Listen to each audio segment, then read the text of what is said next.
Hello, in this tutorial I'll show you how to connect interactive brokers to Tradingview. Now the first thing I'd like you to do is to launch your Tradingview account, which of course I have done right here. Now the next thing is, how can you create an account in Tradingview? Launch in a browser of your choice and locate the search bar. In the search bar of your browser, go ahead and type tradingview.com, and that's going to walk you right into the official website for Tradingview.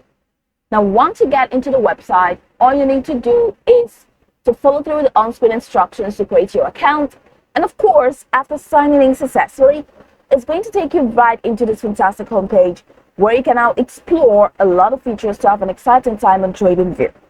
So now through here, let's quickly hop into today's text, and that is how to connect interactive brokers to Tradingview.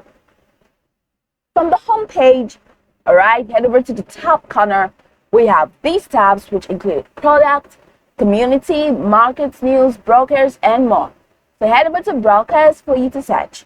If you can see interactive brokers, I'm pretty sure you'll be able to find it. Now, for you to connect this particular broker to Tradingview, you'll need to open the charts of any market of your choice. So you can head over to markets and search any market of your choice. You can use the search bar. So I have one open, and that's Tesla.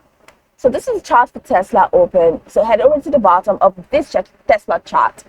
You're going to see stock screener, pine editor, strategy tester, and trading panel. So click on the trading panel tab, and that's going to take you right into this window where you're going to see a couple of features.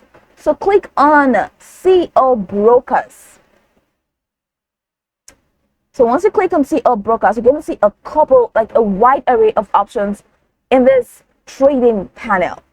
So go ahead and search for interactive brokers. So you need to search easy so you do not miss. All right. Interactive brokers. Yes, I found it. So go ahead and click on interactive brokers. Now it's going to take you right into this window where you have the connect button pronounced in your face. So it says, by clicking connect, I confirm that I've read the warning and terms of use and accept all the risk. Now go ahead and click on connect. Now once you click on connect, that's going to take you right into the sign up page for interactive brokers. So you need to enter your username, your password, and your login. All right, that's if you're using the live trading. So you can also use paper trading if you want to. So that's pretty much it. So ensure that you have an account on interactive brokers before you proceed with this connection. All right, so that's pretty much the process. You can go by this tutorial from top to bottom to get acquainted with the steps, and of course, once you're done, you'll be good to go. I hope this tutorial marvelously helped you search.